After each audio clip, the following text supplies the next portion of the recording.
So for our second speaker, we welcome warmly Mr. Éric Jardin. We're really pleased to have you today. You are a French politician and member of the Economic Affairs Committee at the French National Assembly since 2017, representing the Department of Marne. Before your politician career, you worked for over 30 years as a banker and an insurer, before setting up a company specialized in business transfer. In 2019, you have been assigned by the Foreign Affairs Committee of the French National Assembly to lead a fact-finding mission on the Arctic and Antarctic poles, and more especially, the evolution of glaciers in relation with climate change. So please, Mr. Éric Jardin, please come on stage for a conference on Arctic and Antarctic scientific, environmental, geostrategic challenges of the poles for France. Please come, the floor is yours. You want this? Ça, non? Je vous laisse. Thank you very much. Ladies and gentlemen, good afternoon. Et ce sera à peu près tout ce que je vous dirai en anglais. Parce que je ne saurais pas tout simplement vous présenter l'ensemble des éléments que j'ai prévus pour ce déroulé d'après-midi de manière correcte. Donc on a la chance d'avoir une interprète qui va faire le travail et je l'en remercie beaucoup. Bonjour à toutes et à tous donc, et merci d'être là pour cette présentation. Donc si vous voulez, on va tout simplement, de manière assez succincte malgré tout, présenter les différents enjeux que revêtent les pôles arctiques et antarctiques. Donc, il a été dit dans la présentation que j'étais député de la République française. Donc un député, ça évidemment, ça étudie des projets de loi, quelquefois propose même des lois, étudie les lois qui sont présentées par le gouvernement. On vote bien sûr les lois, on contrôle et on évalue l'action du gouvernement au travers des lois qui ont été votées, parce que voter une loi, c'est bien, mais en mesurer son application, c'est mieux. Et d'ailleurs, c'est souvent là où on s'aperçoit qu'on a des écarts. Voilà. Et puis, on représente bien sûr les électeurs d'une circonscription. En l'occurrence, pour la mienne, j'ai la 3e circonscription de la Marne. Alors, ça vous dit sans doute pas grand-chose. Grosso modo, on représente 110 000 habitants. Voilà. Et pour ma part, qui vont de 3 quartiers de Reims jusque dans le sud-ouest marnais. Voilà. Essentiellement composé d'une activité, on va dire, agricole très forte, hein, que ce soit l'agro-business ou encore la viticulture, comme vous le savez. Je pense que certains ne repartiront pas sans avoir dégusté quelques gouttes de champagne. Voilà. Donc, cette mission, alors quand on est député, on ne fait pas que de siéger à l'Assemblée. Et d'ailleurs, pour quelquefois proposer des lois et les étayer, eh bien on fait ce qu'on appelle un certain nombre de choses, dont des missions parlementaires. Et celle-ci a fait partie du travail que j'ai mené, en collaboration avec d'ailleurs un autre collègue.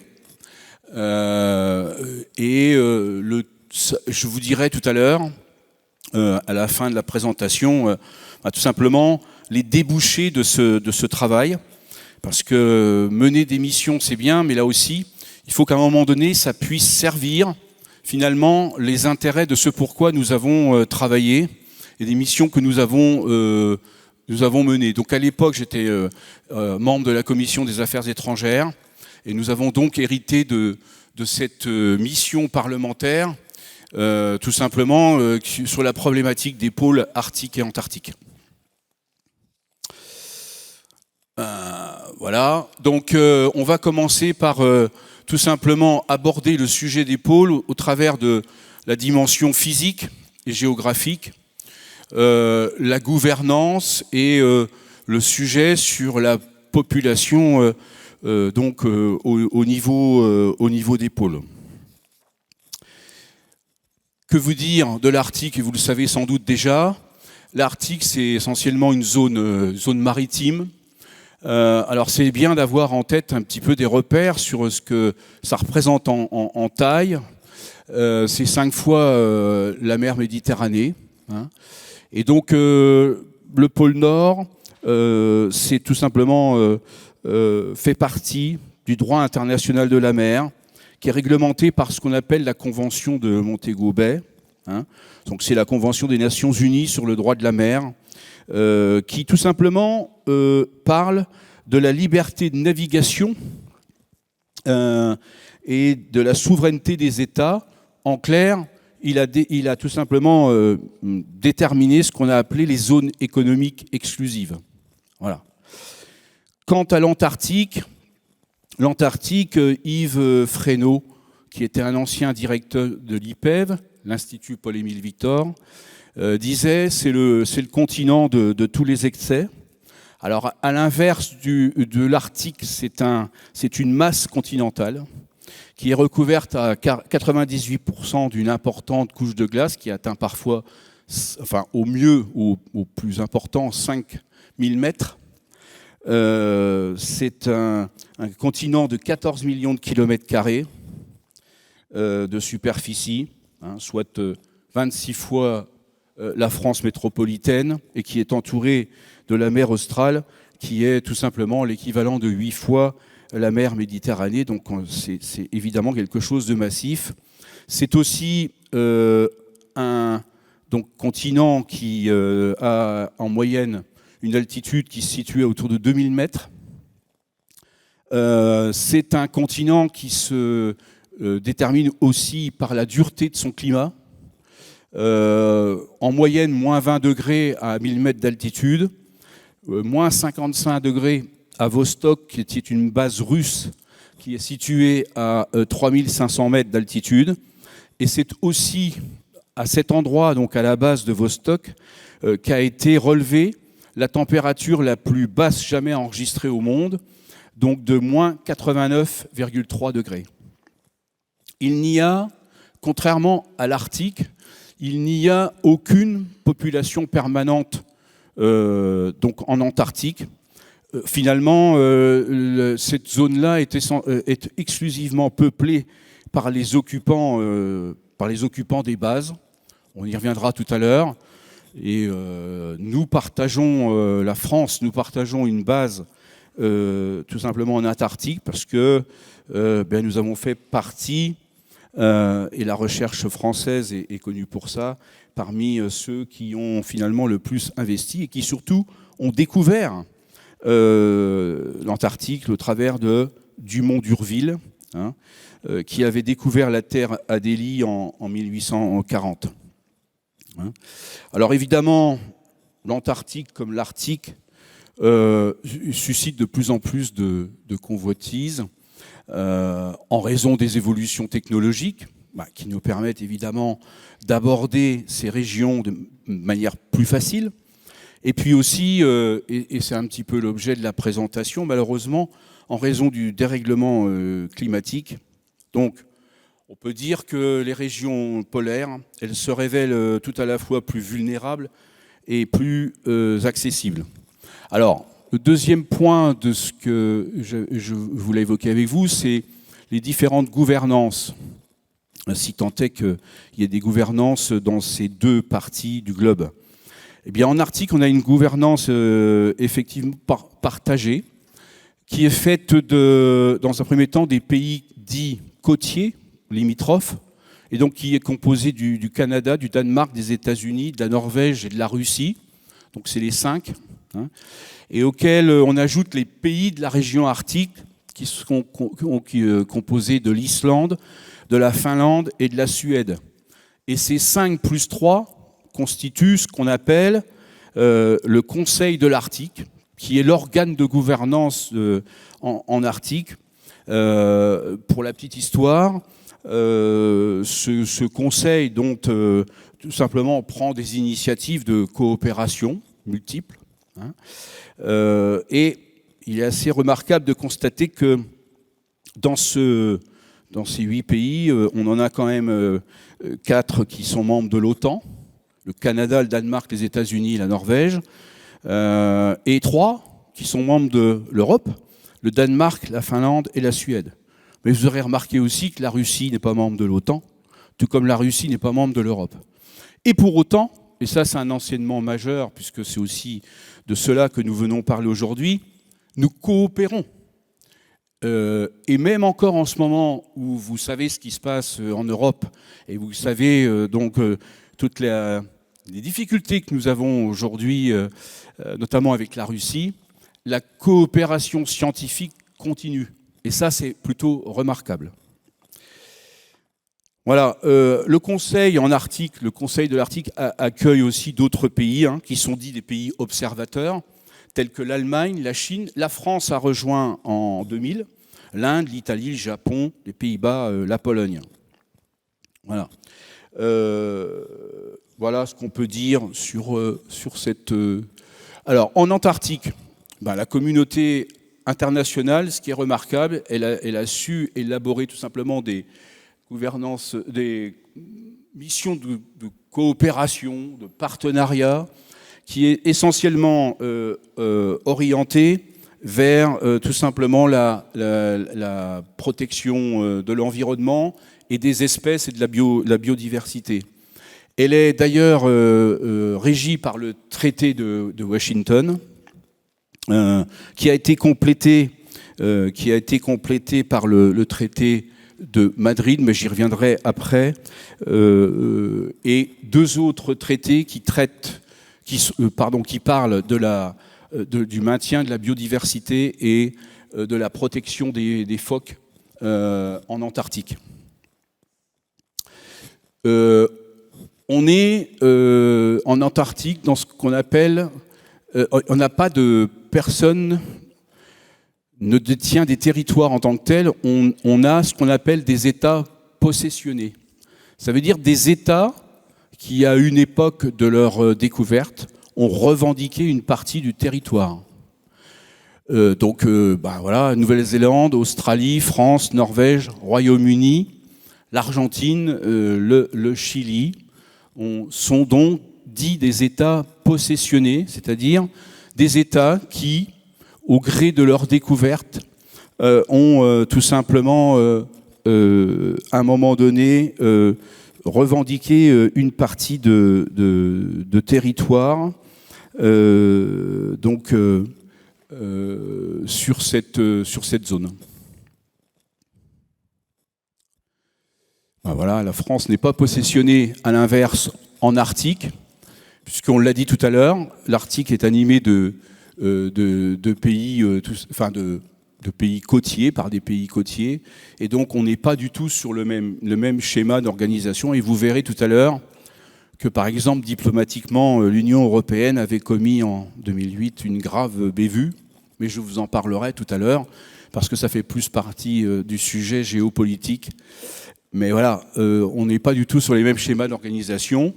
L'Institut Paul-Émile Victor dispose depuis 2003, dans le cadre d'un partenariat avec, franco-allemand qui s'appelle l'Avipev, une base, où d'ailleurs que je suis allé visiter, dans l'archipel du Svalbard, à New-Alesson, qui est la station scientifique la plus septentrionale au monde.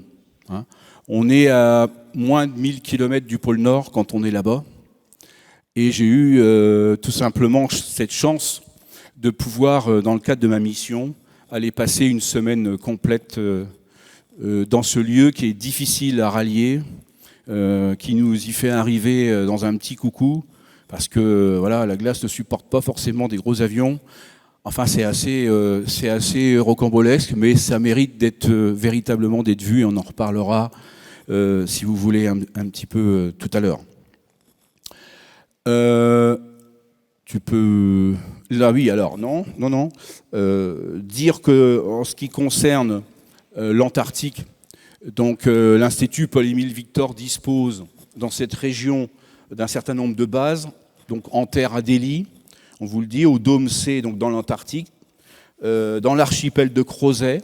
Alors à chaque fois, c'est des noms finalement des gens qui ont découvert et qui ont finalement travaillé et développé la recherche dans ces endroits. L'archipel de Kerguelen et l'archipel d'Amsterdam. Alors, là, ensuite, on va tout simplement aborder les enjeux des pôles. Alors, il y en a un certain nombre. Ben non, mais juste, s'il te plaît. Donc, on va aborder les enjeux environnementaux, les enjeux économiques, les enjeux géopolitiques et militaires. Parce que ce sont ceux qui, aujourd'hui, si vous voulez, retiennent le plus notre attention, et à commencer par les enjeux environnementaux. Alors, pourquoi ces régions sont intéressantes d'un point de vue environnemental ? Ben, tout simplement parce que c'est une région où le dérèglement climatique est tout simplement très fort. On dit que c'est un cas d'école pour la planète. Et on dit aussi que tout simplement le dérèglement climatique là-bas y est 2 à 3 fois plus important qu'ailleurs. En 2023, par exemple, la banquise, on vous dit ici, a atteint sa 2e superficie la plus basse jamais enregistrée.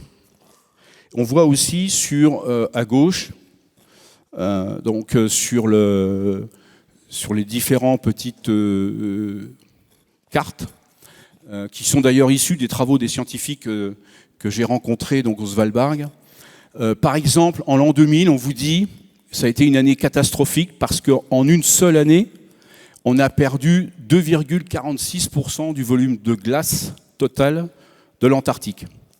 Il y a notamment eu j'en parlais tout à l'heure avec d'éminents personnages qui sont là, on a notamment eu une masse de glace de 113 km² qui s'est décrochée. 113 km², c'est grosso modo la ville de Paris. Hein, donc on voit ici des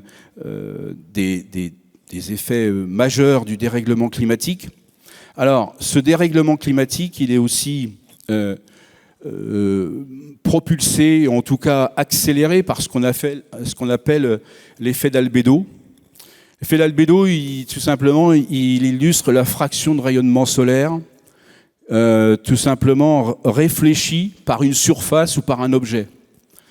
Et cet effet d'albédo, plus il est élevé, plus le réfléchissement vers l'atmosphère est important, et plus l'effet d'albédo est faible, eh bien plus finalement le rayonnement solaire est capté par la surface.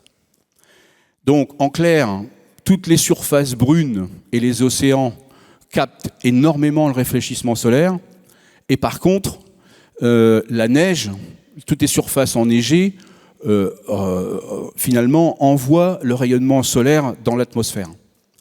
Et donc aujourd'hui, eh bien, avec le dérèglement climatique, son réchauffement et la fonte des glaces, on voit ici l'illustration, hein, qui est quand même très très importante, fait que, eh bien, on a une accélération du dérèglement et particulièrement du réchauffement dans ces parties du monde, et ça vaut d'ailleurs également en Antarctique, parce que tout simplement, on a des masses importantes de couches claires qui aujourd'hui fondent, laissent découvrir des terres nues et viennent tout simplement enfler les eaux des océans, qui constituent autant de masses brunes et qui, si vous voulez, tout simplement continuent d'accumuler le rayonnement solaire finalement sur Terre et dans les eaux. Et donc ce phénomène-là fait qu'on a une accélération qui est absolument fantastique.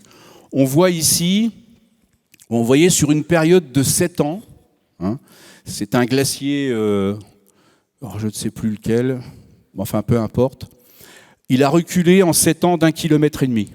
Bon, voilà, ça illustre parfaitement ce qui se passe. Sur le petit diagramme de droite, On voit ici l'évolution des températures moyennes depuis 1995. On s'aperçoit que en 1995, on était grosso modo sur une température moyenne de moins 6 degrés et avec un nuage de points qui était quand même très proche de du diagramme et de la flèche.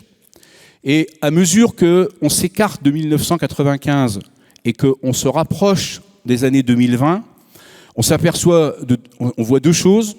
Un, on a une élévation du niveau des températures, mais de manière très sensible, et surtout avec un nuage de points qui révèle qu'on s'écarte de plus en plus de la moyenne, et avec donc un rapprochement dangereux des températures à zéro.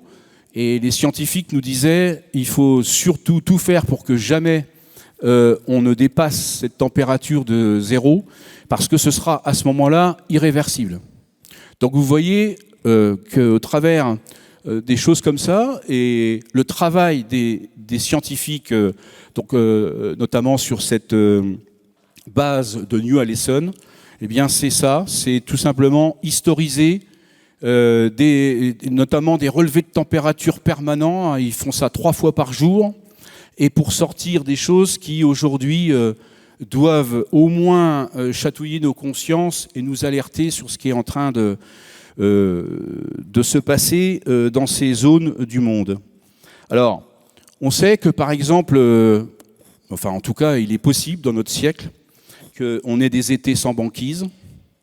La banquise hivernale, elle sera protégée par la nuit polaire, mais elle ne sera plus pluriannuelle, elle sera annuelle.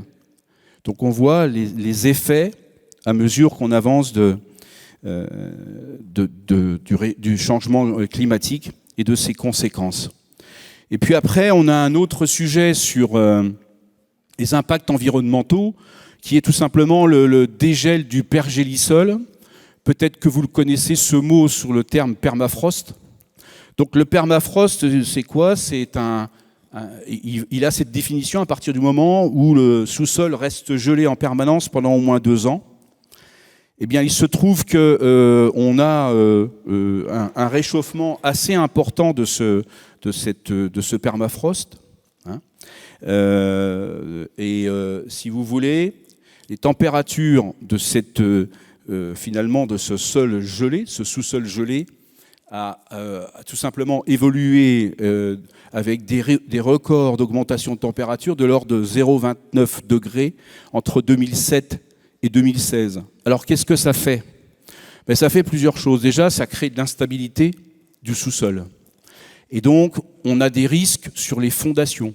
Et d'ailleurs, il y a déjà eu des reportages ici ou là, à la télé, en tout cas sur certaines régions de Russie, particulièrement en Sibérie où le phénomène est observé, et où vous voyez des maisons s'écrouler. Parce qu'en réalité, il n'y a pas de fondation là-bas. Les fondations, c'est le sol, c'est le sous-sol. C'est le permafrost. Mais comme ce permafrost est en train de fondre, évidemment que ça pose un problème. Et l'autre problème qui est beaucoup plus grave pour la planète, c'est que ce permafrost, ou ce pergélisol, mais moi je prends plus facilement le mot français, tout simplement il contient du méthane et du dioxyde de carbone. Et le pergélisol, il renferme aujourd'hui environ 1500 gigatonnes de carbone, soit grosso modo près du double du carbone qui est présent dans l'atmosphère aujourd'hui. Donc je vous laisse imaginer ce que pourrait donner un réchauffement et une fonte du pergélisol, c'est-à-dire la libération massive de dioxyde de carbone et de méthane, qui viendrait encore compliquer considérablement la situation de la planète, parce que là, on serait face à une équation à résoudre sans doute terrible pour nous. Et ça peut pour autant arriver avec tout ce que je viens de vous dire. Un petit détail aussi, quand on était là-bas, les scientifiques nous ont expliqué que donc au Svalbard, et en tout cas particulièrement à New Allison, la neige n'était plus tout à fait blanche. Alors ça peut prêter à sourire, parce qu'en réalité, on n'a pas d'activité économique à part entière là-bas. Et en fait, ils nous ont expliqué que les parties grisâtres, les particules grisâtres qui aujourd'hui jonchent la couverture de neige blanche, elles proviennent tout simplement de l'équateur et ces particules elles sont transportées par les alizés. Ce qui renforce l'idée qu'aujourd'hui, en réalité, le changement climatique il est planétaire et que même dans des régions isolées où finalement l'homme a très peu pénétré, elles en subissent malgré tout les conséquences parce que l'activité humaine ailleurs dans le monde, dans la planète, ont des conséquences directes sur la façon dont les choses évoluent, notamment d'un point de vue environnemental. Ça a évidemment un impact sur la biodiversité, sur l'hydrologie, sur la survenance des incendies. Vous avez entendu récemment parler des incendies en Sibérie. On n'aurait jamais pu imaginer, à un moment donné, qu'on pourrait avoir dans ces parties du monde des incendies, mais des incendies absolument colossaux. Hein. On a aussi, par les modifications du climat, le fait qu'il ne neige plus, mais la neige est remplacée par des pluies verglacées et qui rendent, pendant des périodes très importantes, par exemple, totalement impénétrables des régions tout entières. Et ça modifie la vacation de la faune. Par exemple, les rennes qui, habituellement et historiquement, pouvaient se nourrir en grattant la neige et en allant récupérer finalement des herbes et ce dont ils ont besoin pour se nourrir, et bien maintenant ils ne peuvent plus le faire parce que la couche de glace est telle qu'ils ne peuvent plus se nourrir. Ils sont donc obligés de se déplacer et parfois même, malheureusement, de ne pas pouvoir se déplacer parce que tout simplement c'est devenu impraticable. Voilà. Ce que je peux vous dire sur ces éléments climatiques. Alors, sur les enjeux économiques, bon, on peut se poser la question de savoir si ces zones du monde constituent pour demain des enjeux économiques, et comme c'est marqué sur le PowerPoint, est-ce qu'il y a un nouvel Eldorado? Alors, cette région du monde, notamment l'Arctique, elle comporte, on vous dit, 29% des ressources gazières potentielles mondiales, 10% des ressources pétrolières. Ceci étant dit, il y a quand même quelques problèmes inhérents à la situation que je viens de vous expliquer, parce que on a tout simplement des mobilités qui sont compliquées et surtout des risques de dislocation de plateformes. Mais il n'en demeure pas moins que la cause économique est là. Alors, on en parlait tout à l'heure en aparté, sauf qu'il faut juste dire que 95% de ces richesses appartiennent aux pays côtiers. Donc, mécaniquement, il y a vraiment très peu de chances pour qu'à un moment donné, elles puissent être revendiquées par des nations qui ne sont pas concernées par les pays côtiers ni les régions arctiques, et que donc on est relativement préservé d'une guerre économique sur des ressources ou des matières premières qui se feraient jour dans ces parties du monde, sans compter que, si vous voulez, c'est quand même difficile à explorer. Mais pour autant, il y a un appétit, une attractivité. Si vous vous souvenez, en 2019, Donald Trump avait proposé d'acheter le Groenland. Ah. Alors ça peut paraître un peu bizarre. Il n'en demeure pas moins que ça veut dire que ces parties du monde constituent un enjeu stratégique pour certaines nations continents, dont les États-Unis, particulièrement la Russie. Quant à l'Antarctique, tout simplement, elle est protégée par des traités internationaux qui interdisent toute exploitation du sous-sol et des sols. Donc, il y a le traité sur l'Antarctique qui a été signé à Washington, on en avait parlé tout à l'heure en 1959, qui a été complété donc par la Convention pour la protection des phoques de l'Antarctique et aussi par la Convention pour la conservation de la faune et de la flore marine de l'Antarctique. La menace en Antarctique, elle est plus liée au tourisme et au développement du tourisme. Et évidemment, on connaît tous notamment Ushuaïa, par exemple. En tous les cas, pour vous donner quelques indications sur cette activité économique qui peut ruiner quelque part l'équilibre, notamment en termes de climatique. Entre 95-96, on avait 9000 touristes. En 2018-2019, 56 000 touristes. Et en 2019-2020, 74 000 touristes.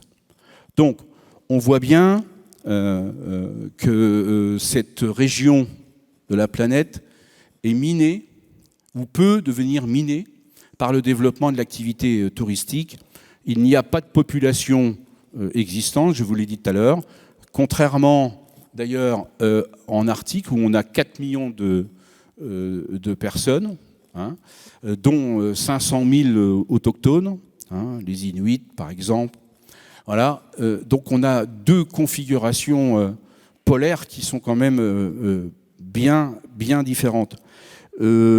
Alors, pour ce qui est donc de la problématique du tourisme, les pays qui aujourd'hui agissent en Antarctique cherchent à renforcer les textes pour que justement on arrive à contrôler et à éviter un emballement de ce phénomène touristique.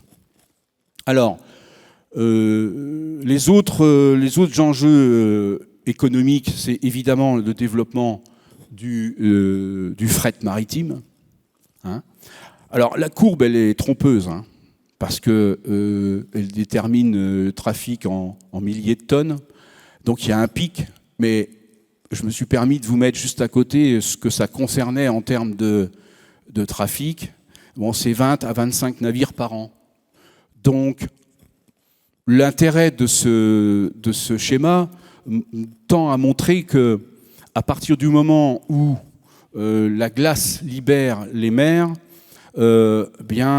ça peut demain devenir un enjeu pour les pays qui commercent d'emprunter cette route-là, d'autant qu'elle présente des intérêts majeurs, puisque grosso modo, ça réduit les trajets. Par exemple, New York-Shanghai, ça réduit le trajet d'un tiers. Hein. Voilà. Donc, et la même chose pour Le Havre-Yokohama, on réduit d'un tiers le temps de trajet. Bon. Donc, d'un point de vue économique, ça se calcule et qu'évidemment, ça peut constituer un enjeu. Mais, ces régions du monde, elles sont aussi tenues par un certain nombre de règles, notamment sur la solidité des navires, parce qu'on demande des choses tout à fait particulières sur tout simplement la pollution, sur le niveau de communication embarquée. Bref, donc si vous voulez, aujourd'hui, il y a des aspirations, mais il y a aussi des freins au développement, tout en sachant que d'ailleurs, dans ces parties du monde, on n'est pas comme dans le reste de la planète où finalement les navires, ils embarquent avec des marchandises et ils reviennent avec des marchandises. Non. Là-bas, on ne peut pas faire ça. On n'a pas de garantie d'ailleurs sur la régularité et sur les tonnages. Donc, ça reste quand même quelque chose d'exploratoire, mais il faut quand même juste avoir en tête que demain, ça peut constituer un enjeu majeur et que ça, finalement, pour revenir au sujet que j'ai évoqué avant, c'est-à-dire l'environnement, ça pourrait aussi continuer à complètement dérégler le climat si demain on commerçait de manière régulière par ces voies maritimes telles qu'elles semblent vouloir s'ouvrir aujourd'hui. Les enjeux géopolitiques. Alors, ils sont nombreux. Elles mettent en exergue les rapports de force des puissances. Notamment, elles mettent en avant les tensions sino-américaines. Vous savez qu'aujourd'hui, les Chinois sont particulièrement agressifs, que demain, ils revendiquent la première place économique mondiale, et que donc, chaque fois qu'ils peuvent exercer une pression sur leurs amis américains, ils ne ils s'en laissent pas compter. Ils le font de manière, sans frein. Après, pour la Russie, en Antarctique, ça constitue, c'est quand même 20 000 km de côte, c'est 10% de leur production intérieure brute. Bon. Et c'est quand même la moitié de la population qui se situe au-dessus du cercle arctique. Donc la Russie, elle est éminemment présente. Et je pense qu'après, il y a quelque chose aussi sur le militaire qui justifie aussi que la Russie soit particulièrement décidée à continuer de se développer dans cet endroit de son territoire. En Antarctique, les choses sont un petit peu différentes, mais on sent aussi poindre et arriver des pays comme la Chine, hein, qui a quand même ouvert une 5e base en Antarctique. Et donc, elle continue de démontrer sa volonté d'exister dans les pôles. On pourrait d'ailleurs dire la même chose. Elle a particulièrement investi dans une station pétrolière, cette fois-ci en Arctique. Vous savez que les Chinois, leur façon d'exercer leur hégémonie passe par tout simplement en préemptant des pôles économiques. Donc ils s'installent dans les ports, donc ils prennent pas forcément les pays, mais ils exercent une telle pression économique sur certains enjeux majeurs des activités des pays qu'en réalité, ils marquent leur empreinte. Donc on est plus exactement dans une compétition mondiale, avec une volonté de marquer en quelque sorte son territoire sur les mers. Avant, c'était quand même réservé aux terres. Maintenant, c'est plus sur les mers. Et c'est exactement ce que fait, par exemple, la Chine en mer de Chine. Si vous avez suivi l'actualité, vous vous souvenez en tout cas des vœux prononcés par Xi Jinping cette année, et qui a dit que 2024 serait l'année de la réunification. Je vous laisse voir ce que ça veut dire, notamment vis-à-vis de Taïwan. Mais en tous les cas, on est dans ce spectre-là. Et puis on a aussi la Turquie, qui, en mer Méditerranée, notamment en Chypre et vis-à-vis de la Grèce, qui tout simplement occupe, pour le coup, une partie de la Méditerranée et marque sa présence.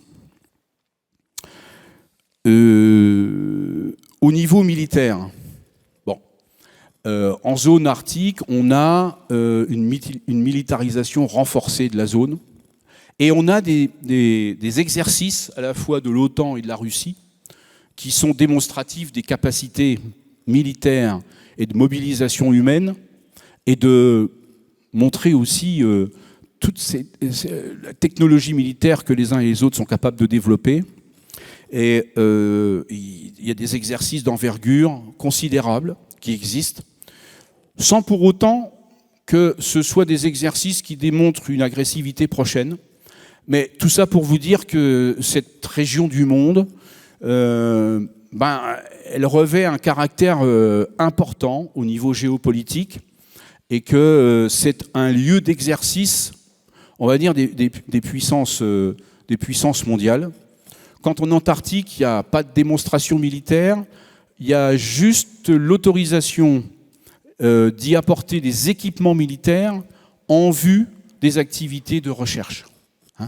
Mais il n'y a pas, puisque les traités et la coopération internationale est exemplaire en Antarctique, donc on n'a pas de sujet aussi prégnant que ceux que nous pouvons constater en Arctique.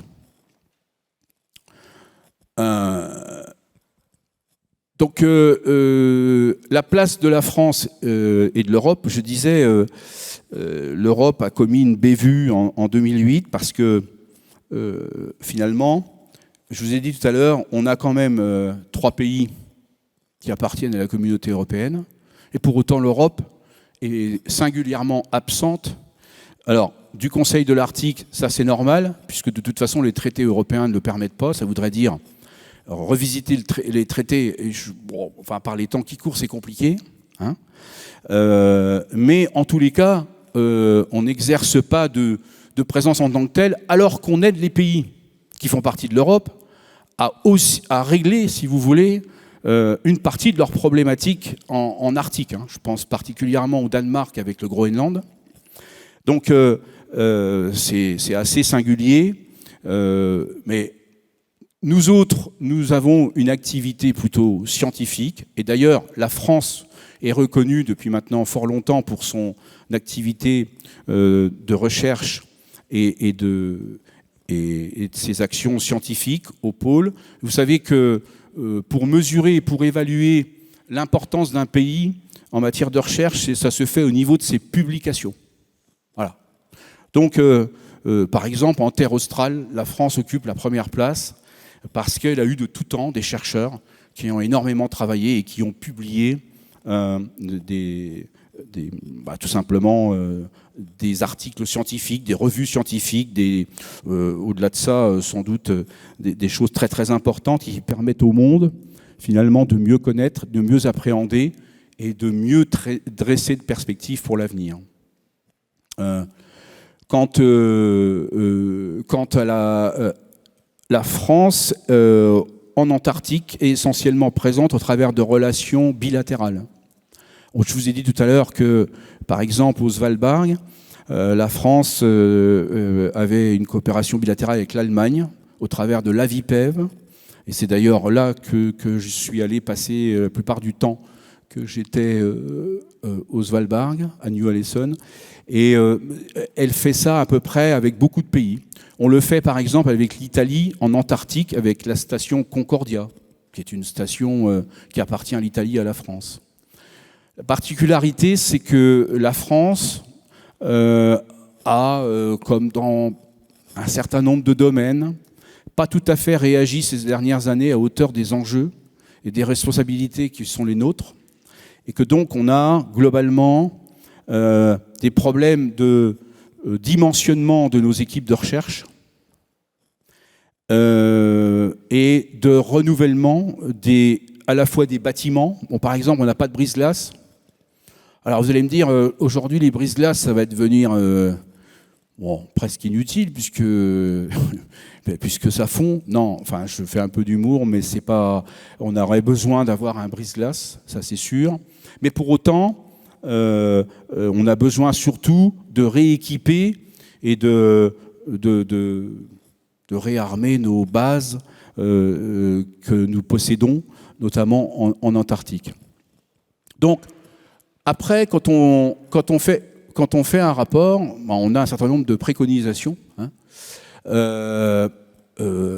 Donc, on en avait soutenu un certain nombre, notamment soutenir la recherche française polaire grâce à un réengagement de l'État, je viens un peu de vous le dire, et de promouvoir la préservation des pôles, parce qu'on sait très bien qu'il y a des enjeux importants pour tout simplement la préservation environnementale de notre planète. Et pour vous donner un lien entre le rapport qui est ici et des conséquences que ça peut avoir pour tout simplement l'action de notre pays, eh bien, il faut savoir qu'à l'issue de la publication de ce rapport et au projet de loi de finances qui a suivi, c'était en 2021, la ministre de la Recherche avait tout simplement donné une enveloppe budgétaire pour recruter 5 équivalents temps plein de chercheurs, ce qui a été fait d'ailleurs de manière effective.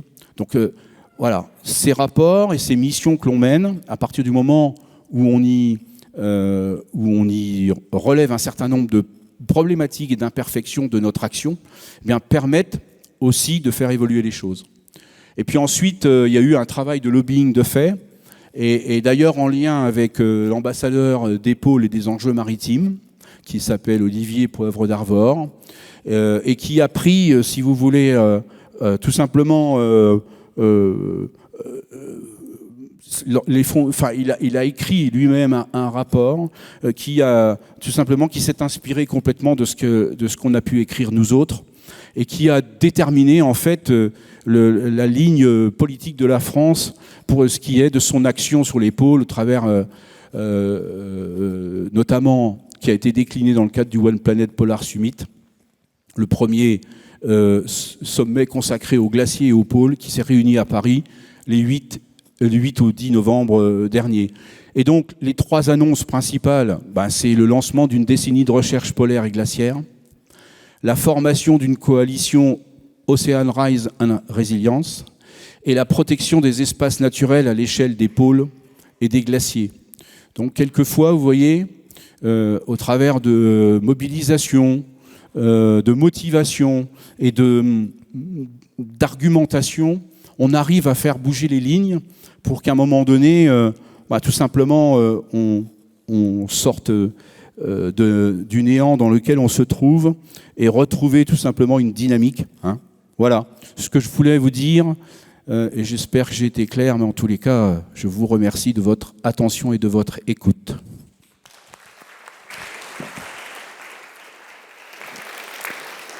Oui.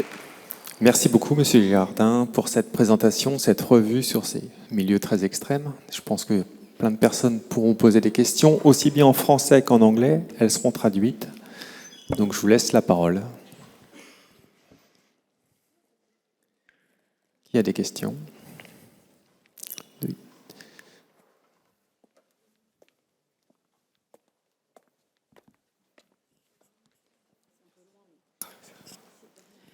Je vous remercie beaucoup pour votre présentation, très intéressante. Moi, j'aimerais juste savoir s'il y a des programmes à long terme de coopération avec les 5 zones au niveau de la recherche. Oui, je veux dire avec les États-Unis, la Russie. Alors, il n'y a pas... Alors, je vous ai dit tout à l'heure, malgré le contexte particulièrement ambigu d'un point de vue géopolitique, puisque vous savez que la guerre on est à nouveau en guerre en Europe et que la Russie a envahi l'Ukraine, il n'en demeure pas moins que la coopération scientifique continue, et particulièrement en zone arctique. Nous n'avons pas, comme d'ailleurs ça a été le cas, quand vous vous souvenez, la Russie avait envahi la Crimée en 2013-2014, et jamais ça n'a eu d'incidence sur la coopération de ces pays en matière de recherche. Bon, il n'en demeure pas moins que quand on a dit ça, ça ne fait pas s'envoler les foules, parce que, mine de rien, la coopération, elle est quand même réduite à sa plus simple expression. Mais ce que je veux vous expliquer, puisque je crois qu'il y a beaucoup de chercheurs ici, c'est qu'il n'y a pas de rupture dans le travail des chercheurs entre eux. Bon. Donc ça continue de travailler, y compris d'ailleurs, vous avez cité États-Unis, Russie, la France, l'Allemagne, enfin ces grands pays contribuent à la recherche scientifique, parce que même si dans certains endroits du monde on est en opposition, on va dire ça comme ça, tout le monde a bien compris que si à un moment donné on ne coopère pas, notamment pour ce qui est finalement de la connaissance d'où nous venons et ce que nous sommes, et notamment au travers des pôles, vous savez, quand les scientifiques vont carotter la glace, ils en retirent d'énormes des informations très importantes. Finalement, les pays ont compris qu'on ne pouvait pas, même sur le dos de la guerre, arrêter cette coopération. C'est déjà ça. Je ne peux pas vous en dire davantage. Merci beaucoup. Ça veut dire que la science et la diplomatie aussi. Oui. Voilà. C'est la diplomatie, oui, vous avez raison. Merci. Une autre question, une dernière question ?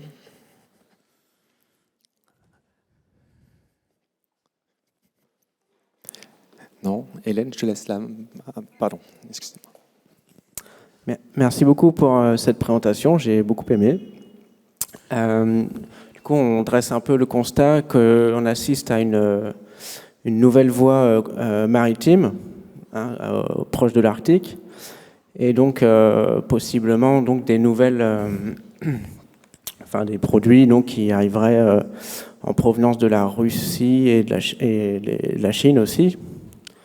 Et au vu du contexte actuel, qu'est-ce qu'on peut au niveau de l'Europe, quels sont les moyens justement non, pardon, je vais essayer d'être un peu plus clair dans ma question. C'est est-ce que on accepterait justement ces voies de transport des marchandises, et quel est quel est le rôle de l'Europe dans tout ça? Est-ce que les Chinois ont déjà une main mise du coup sur certains ports aux Pays-Bas et autres? Est-ce que vous pouvez nous en dire un peu plus là-dessus? Alors, je vous ai dit tout à l'heure, il y a à la fois une menace, mais en même temps une préservation en Arctique, parce que cette région du globe, elle est tout simplement animée par des pays côtiers, ce qu'on appelle des pays côtiers, c'est-à-dire des pays qui ont un territoire. Et que donc, à un moment donné, l'éventuelle volonté de préemption de tel ou tel pays, de tel ou tel autre pays de la planète, est quand même un peu compliquée. Maintenant, les routes du commerce, enfin, il y a aussi des traités sur le commerce mondial. Je vous ai expliqué tout à l'heure que ces routes maritimes, elles sont quand même pas tout à fait pour demain, parce qu'elles sont bigrement entourées de protection, notamment pour la qualité des bateaux qui pourraient y circuler. Et ça coûte très très cher. J'ai ça parce que je ne suis pas un spécialiste mais j'ai des notes là-dessus.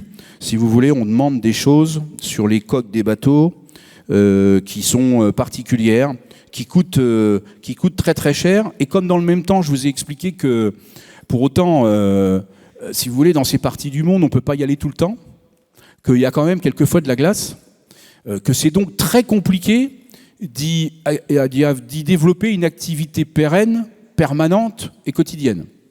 Et que donc, ça freine quand même les capacités de développement économique dans cette partie du monde. Mais ça fait partie des nouveautés, on va dire ça, qui sont liées au dérèglement climatique. C'est ce que j'ai voulu vous montrer. Maintenant, voilà, il y aura sans doute, on sait que la planète va se réchauffer, que sans doute autour de 2100, on aura ce que je viens de vous expliquer aujourd'hui. Moi, je serai plus là pour vous le dire, mais vous me le direz, que je serai ailleurs. En tous les cas, sans doute que ces routes maritimes seront davantage dégagées et que ça permettra un accès des bateaux et que ça nécessitera sans doute que la communauté internationale, notamment l'Europe, mais l'Europe, elle n'est pas en Russie, par exemple, hein, donc puisse à un moment donné imposer des règles de façon à éviter que cette route devienne une autoroute maritime, quoi. Je ne sais pas si j'ai répondu à votre question, mais... Merci beaucoup. Nous allons passer... On peut encore vous applaudir. Merci beaucoup.